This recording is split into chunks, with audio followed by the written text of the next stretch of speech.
El 28 de septiembre es el Día Internacional por la Despenalización del Aborto. Este día se declaró en el quinto encuentro feminista latinoamericano del Caribe que se celebró en Argentina en 1990. Millones de mujeres se movilizan a nivel mundial cada año en torno a esta fecha para exigir la despenalización completa del aborto, el acceso a los derechos sexuales y reproductivos y la terminación del estigma y la discriminación hacia las mujeres que deciden interrumpir voluntariamente su embarazo. En una entrevista muy buena que tuve con Aura Carolina Coazupud Arteaga, abogada de la Universidad del Cauca, especialista en Derecho Constitucional y candidata a magíster en Género, Sociedad y Políticas Públicas, abordamos diversos temas alrededor del aborto, la situación actual de las mujeres en Colombia, las barreras existentes y la corresponsabilidad que tenemos nosotros los hombres frente a este derecho fundamental de las mujeres. Lo principal y la razón más obvia es porque esto es un derecho de las mujeres, es decir, no necesitaríamos tener más argumentos más allá de que estamos hablando de un derecho reproductivo de las mujeres, de una práctica que las mujeres han hecho por muchos años históricamente, pero que hoy por hoy tiene que estar dentro de los límites de la seguridad también para las mujeres, del acceso, no es solamente el reconocimiento, sino todas las garantías que rodean el derecho, como es el acceso a información, como lo es el acceso a servicios de salud gratuitos, de calidad, sin estigmas, sin cuestionamientos, sin barreras. Entonces, la razón más básica es que estamos hablando de un derecho reproductivo de las mujeres que está reconocido en el ordenamiento jurídico, que además tiene un respaldo en instrumentos internacionales de derechos humanos. Entonces, creo que esa es la respuesta, digamos, más obvia para esta pregunta. También tiene, digamos, un estándar particular.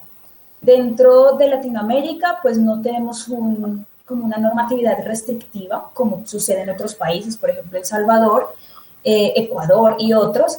Tenemos un sistema de causales actualmente, y esto sucedió a partir del 2006.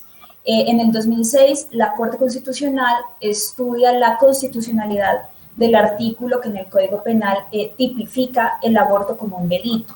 Para ese momento no habían causales, era totalmente un delito, y hoy por hoy tenemos un sistema de causales, son 3 causales, dentro de las cuales las mujeres podemos decidir de manera libre si queremos o no queremos interrumpir un embarazo. Entonces, esto te decía que es un caso particular porque al mismo tiempo el delito sigue existiendo en el Código Penal. Entonces, por un lado, la Corte Constitucional declaró la exequibilidad, digamos, condicionada del artículo, pero no eliminó el artículo. Lo dejó como está, le introdujo estas 3 causales y a partir de estas 3 causales la Corte empezó a trabajar en un estándar jurisprudencial. Entonces hay, digamos, desde el 2006 hasta la fecha, la Corte ha expedido más de 20 sentencias entre tipos de sentencias tipo C, de constitucionalidad, tipo T, de tutela, y tipo SU, de sentencias de unificación. La última es la sentencia SU 096 del 2018 y es una sentencia que recoge todo lo que la Corte ha dicho a lo largo de estos años, desde el 2006. Son alrededor de 15 estándares que la Corte ha fijado para garantizar este derecho de las mujeres. Y se reconoce desde el derecho, es decir, es un derecho fundamental, se reconoce que es un derecho reproductivo. Pero al tiempo estamos luchando con este tipo penal que sigue existiendo. Entonces, no es un país que restrinja 100%, al menos no en lo normativo, pero el mismo hecho de que exista como un delito es una barrera muy grande para las mujeres. Ahora, menciona que no es un país restrictivo desde lo normativo porque tenemos causales de despenalización, pero en la práctica el acceso a la garantía del derecho al aborto todavía sigue siendo algo que, pese a las causales, pese al reconocimiento que le ha dado la Corte, no puede ser una realidad para las mujeres.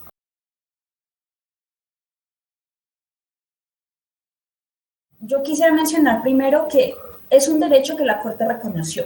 Ahora, ya esto se salió de los estándares de la Corte Constitucional. Esto ya lo regula el Ministerio de Salud a través de distintos actos administrativos y a través de diferentes RIAs, que son pues las los protocolos de atención que se deben seguir. Entonces, el aborto no, o el aborto como derecho no solamente está contenido en la C355 del 2006 y jurisprudencia subsiguiente, sino que también se contempla como parte de la ruta de atención materno-perinatal.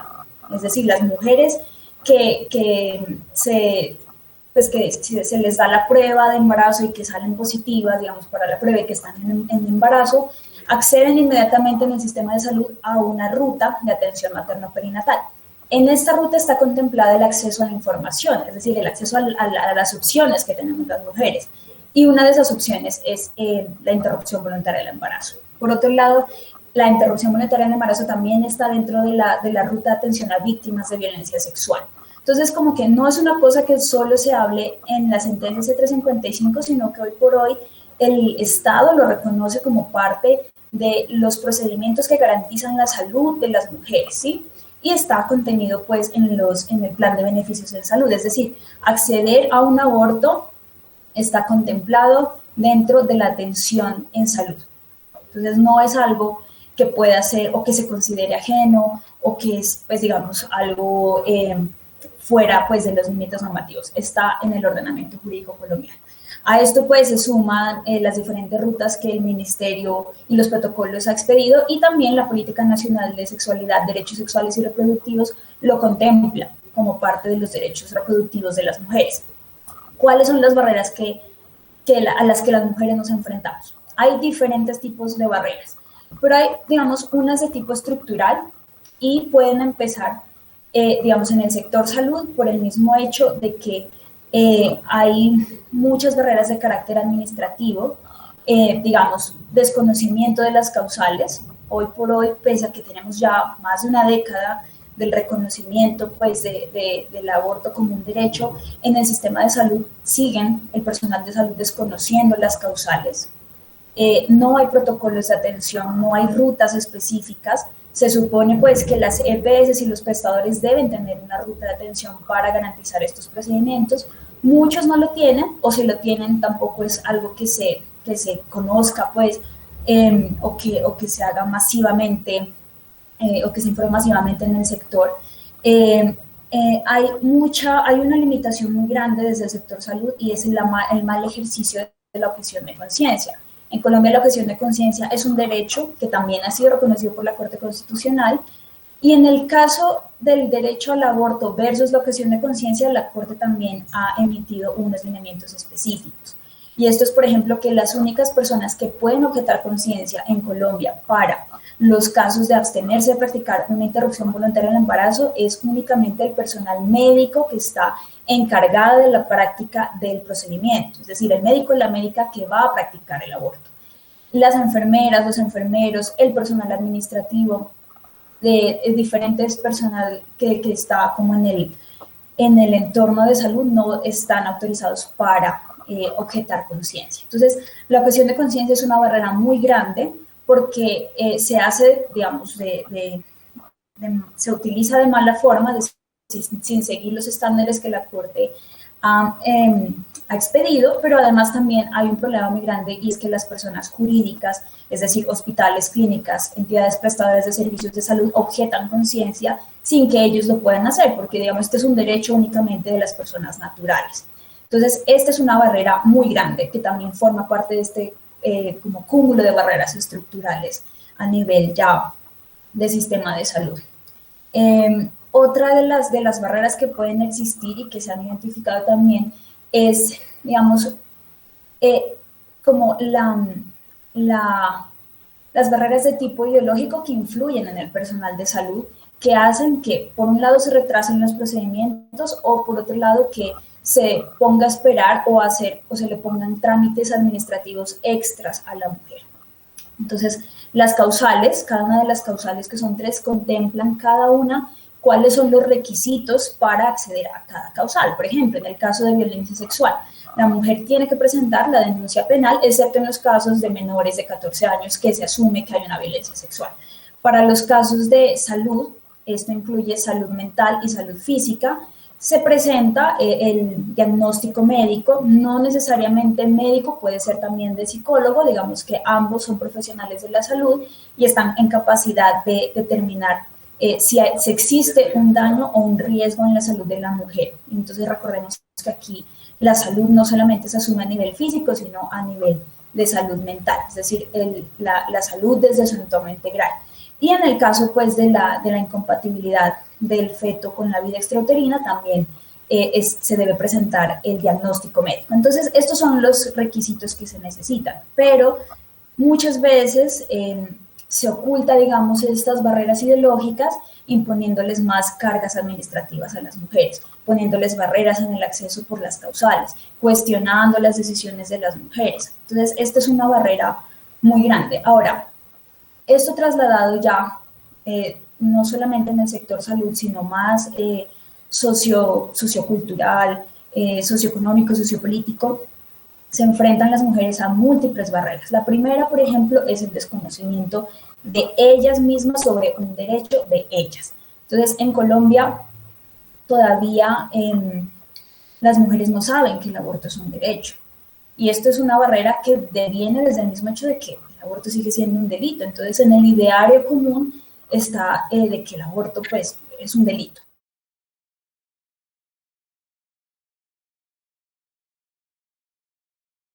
Hay un delito, y este delito hace que muchas mujeres sean criminalizadas por ejercer una práctica que también es un derecho.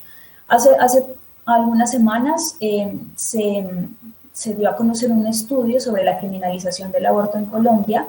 Digamos, las cifras de criminalización son altas. Hay muchas mujeres, cientos de mujeres investigadas hoy por hoy con procesos abiertos por el delito de aborto. Mujeres que incluso están dentro de las causales, pero digamos como que este estigma, el desconocimiento, las barreras han llevado a que la institucionalidad también sea parte del problema. Entonces, es estructural, no podemos hablar de barreras sectorizadas o barreras desligadas entre sí.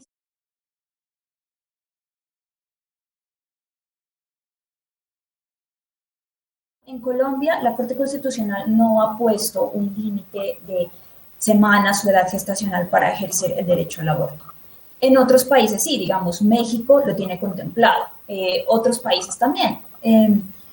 El sistema de semanas obedece más a razones políticas, es decir, a un análisis de contexto, es decir, como aquí el sistema de salud puede funcionar bien respecto al acceso a la interrupción voluntaria hasta tal semana, porque pues, digamos, se garantizan los procedimientos, se garantiza que las mujeres no van a tener barreras. Digamos, no es un criterio, por decirlo así, objetivo, sino que es un criterio más de contexto. No hay como un límite de edad gestacional. ¿Nosotras qué pensamos? O lo que yo te podría decir. Imponer un límite en semanas puede convertirse en otra barrera. Ahora, la pregunta muchas veces es como, ¿las mujeres pueden abortar hasta los 9 meses? Sí, la respuesta es sí, pero ese no debe ser el análisis, es decir, ese no es el foco de discusión. El foco de discusión es por qué las mujeres abortan tan tarde, por qué las mujeres, pudiendo tener una interrupción voluntaria del embarazo a edad gestacional temprana, no lo hacen.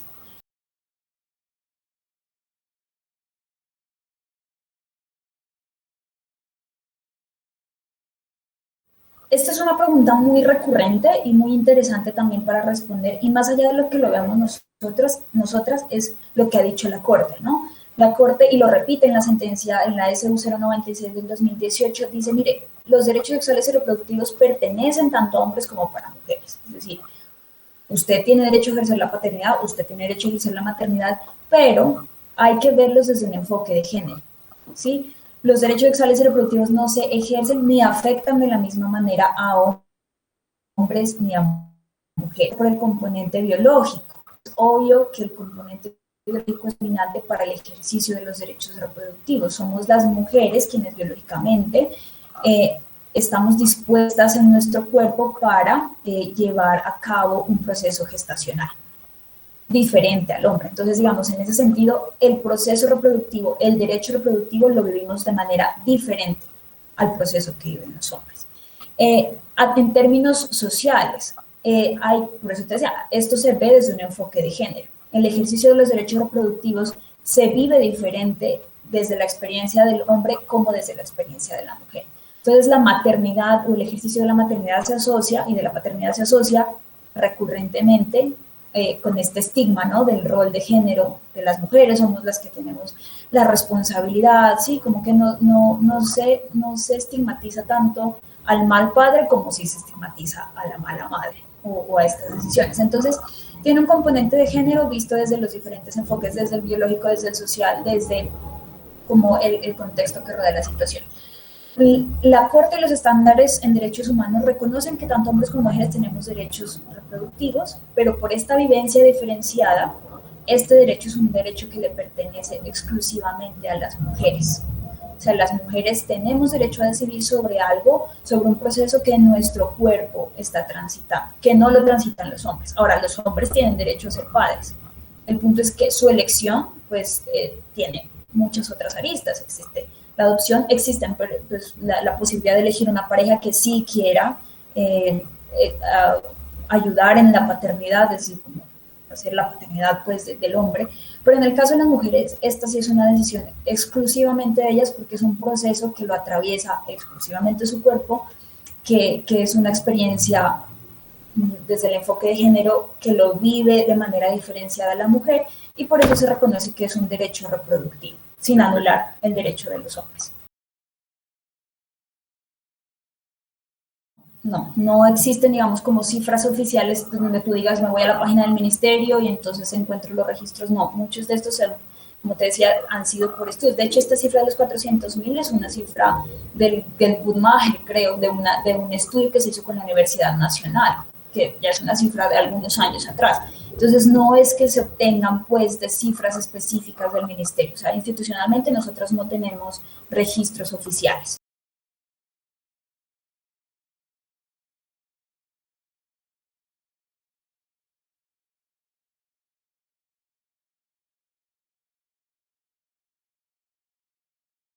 Hay muchas cosas que se pueden hacer, ya hay un marco normativo, es decir, ya hay un piso normativo, ya tenemos políticas públicas que garantizan que este derecho sea posible en el escenario al menos normativo.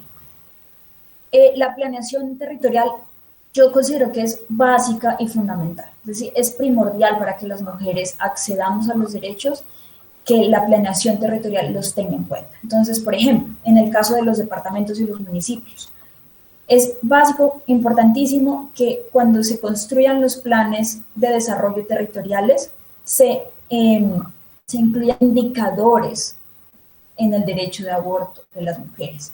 Esto lo hicimos en diferentes territorios, por ejemplo, en Pasto, lo hicimos a través como de la incidencia de los movimientos de mujeres con el Consejo Municipal, para que incluyeran indicadores en el plan de desarrollo, es decir, que en los indicadores, por ejemplo, te pongo un ejemplo, garantía del derecho al aborto a través de las causales de la C355 del 2006. ¿Cómo eran los indicadores? Que se capaciten personal de salud en los estándares constitucionales sobre la C355 del 2006. Que se contabilicen la práctica de procedimientos. Sí, como que indicadores a raíz o para garantizar el derecho al aborto. O sea, los indicadores incluidos en el plan de desarrollo creo que es una herramienta muy importante que los consejos municipales tienen como un trabajo, digamos, fundamental cuando esto pasa. Y el hecho de que esté incluido en la planeación territorial garantiza que tenga recursos, o sea, si aparecen como indicadores, sabemos que esto inmediatamente puede tener una repercusión en el presupuesto municipal. Entonces, hay que visibilizar. No nos podemos quedar solamente con que existen políticas, con que existen unos estándares, porque si no se visibiliza, porque si no se hace exigible a nivel territorial, pues vamos a seguir hablando desde los estándares, desde lo ideal, ¿sí? Desde un escenario quizás que no se aterriza a contexto. Entonces, a nivel local, creo que esta es una herramienta muy importante. Hay que contar con las voces de las mujeres, ¿sí? Con las voces de quienes sufrimos en carne propia la no garantía de los derechos. Por eso siempre pienso que la planeación territorial tiene que ir muy de la mano con la participación ciudadana. Y en el caso de los derechos sexuales y reproductivos, pues hoy por hoy ya hay muchos movimientos de mujeres que están trabajando esto a nivel local. O sea, hay muchos movimientos emergentes de jóvenes, de feministas, de mujeres académicas que trabajan alrededor de esto. Entonces, cuando hay una planeación territorial que no cuenta con estas voces, digamos, que se puede quedar en una planeación ineficaz. Entonces, en lo que yo he podido observar de la construcción de políticas públicas a nivel local, hay un cuestionamiento muy grande y es que la participación ciudadana es mínima. Y además hay que ver cuál es el nivel de participación, si es un nivel de participación activa o uno más bien de espectador, en el que se hacen mesas de trabajo, se recoge una que otra información, pero en la construcción real no hay una participación activa. Entonces, considero que para que esto se haga realidad a nivel local, se debe contar con la participación activa de los y las protagonistas o de los receptores de políticas públicas, y en este caso de las mujeres. Lo primero que yo creo que tiene que pasar es que no exista el delito, es decir, que hablemos desde un escenario del derecho 100%, que se elimine el delito del Código Penal. De hecho, en este momento nosotras somos parte de las organizaciones que presentamos una demanda ante la Corte Constitucional en el movimiento Causa Justa, que busca la despenalización del delito de aborto, o sea, la eliminación del delito de aborto del Código Penal. Primero, creo que es como lo principal. Para hablar del aborto tenemos que hablar desde la posición del derecho y no desde esta dicotomía del delito y el derecho. Y lo siguiente es que los estándares se hagan reales. Y hacerlos reales no es únicamente que existan a nivel ministerial, por decirlo así, o a nivel legal, porque no sabemos si esto lo va a regular finalmente, o no sabemos qué va a pasar en general, pero esto no está claro si finalmente lo va a regular el Ministerio de Salud o van a instar al Congreso para que se expida una ley. Bueno, digamos que independientemente de eso, con lo que ya tenemos en este momento, lo importante es que se haga realidad. ¿Y cómo se hace realidad? Haciendo que los territorios, que es esa célula institucional, esa primera célula institucional, implementen los estándares. Para mí personalmente, mucha de la poca eficacia de las políticas públicas en Colombia es porque se quedan acá, en lo nacional, en el papel, y no bajan al territorio. Yo sí creo que la despenalización no solamente es normativa, sino una despenalización de conciencias estructural, social, cultural y religiosa, volviéndolo un tema del día a día, porque estamos hablando de un derecho. Ojalá que cuando la Corte decida sobre este caso, que esperamos que sea en noviembre, sea ese gran primer paso de la eliminación del delito, y a partir de eso creo que se quita una gran barrera, pero nos pone a trabajar también en lo social.